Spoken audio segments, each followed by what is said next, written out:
আজকে প্রশ্ন তুলেছি যে 2001-এ যে ঘটনা ঘটেছে বলছেন সেটার কোনটার আওয়ামী লীগ বিচার করেছে, কোনো জবাব আমি পাইনি। আমি জিজ্ঞেস করেছি গত 15 বছরে সংখ্যালঘুদের উপর বিভৎস অত্যাচার হয়েছে, আমি যশোরে গেছি, আমি নাসিরনগর গেছি, আমি কুমিল্লায় গেছি, আমি রামুতে গেছি, আমি নিজে গেছি, আমার দল থেকে আমাকে পাঠানো হয়েছে, আমি গেছি, আমার ছবিও আছে সেই সময়, ফেসবুক খুললে আপনারা পাবেন। আমি প্রশ্ন করেছি মাগো এই ঘটনা কারা ঘটিয়েছে, আমি দেখেছি তাদের চোখে আতঙ্ক, আমার বৃদ্ধ জেঠিমার চোখে আতঙ্ক, উনি বলছেন মা 71-ও এমন ঘটে নাই। তো এটা কাদের শাসনামলে হলো? 15 বছর কারা ছিল ক্ষমতায়? কেন একটা ঘটনারও তদন্ত হলো না?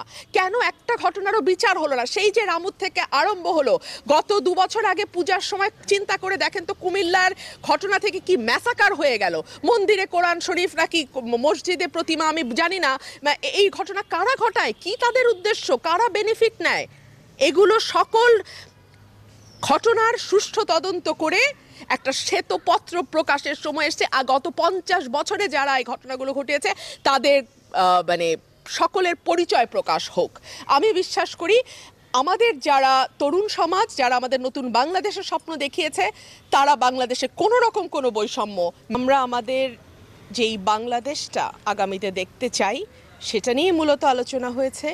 আমরা একটি বৈষম্য বিরোধী বাংলাদেশ দেখতে চাই। এই বাংলাদেশে কোনো ধর্মের ভিত্তিতে, কোনো জাতিগত সংখ্যালঘুর ভিত্তিতে, কোনো লিঙ্গের ভিত্তিতে কোনো রকম কোনো বৈষম্য হবে না। এটা সকলের বাংলাদেশ, এটা আমাদের বাংলাদেশ, এবং এই বাংলাদেশটা আমাদেরকেই তৈরি করতে হবে। সরকারে যখন অস্থিরতা তৈরি হয়, দেশে যখন কোনো রকম কোনো অস্থিরতা হয়, আমরা সব সময় দেখি যে একটি গোষ্ঠীর ওপরে হামলা হয়, একটি গোষ্ঠীকে মূল্য দিতে হয়। এই বাংলাদেশের জন্য তো আসলে 71-এ মুক্তিযুদ্ধ হয় নাই। এই বাংলাদেশের স্বপ্ন নিয়ে তো আসলে আমার বাবা, আমার দাদা, আমরা, আমার পরিবার বা আমাদের সকলের পরিবার যুদ্ধ করি নাই।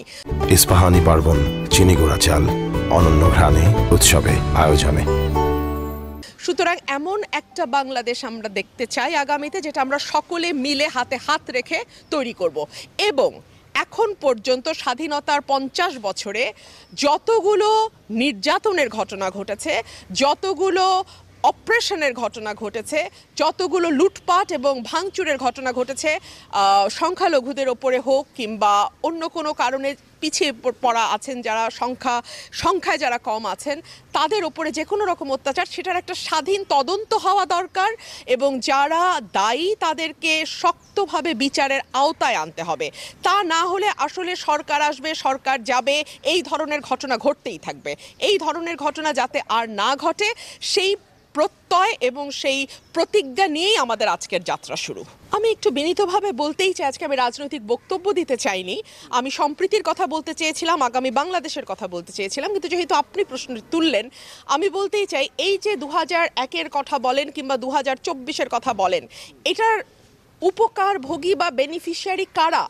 এটাকে রাজনীতিতে কারা বারবার জাতীয় এবং আন্তর্জাতিক অঙ্গনে ব্যবহার করছে, কাদের বিরুদ্ধে ব্যবহার করছে? আওয়ামী লীগ ব্যবহার করছে তার প্রতিপক্ষ রাজনৈতিক দল বিএনপি, জামাত সহ অন্যান্য যে রাজনৈতিক দলগুলো আছে তাদের বিরুদ্ধে। অথচ গত 15 বছরে তারা যখন ক্ষমতায় ছিল,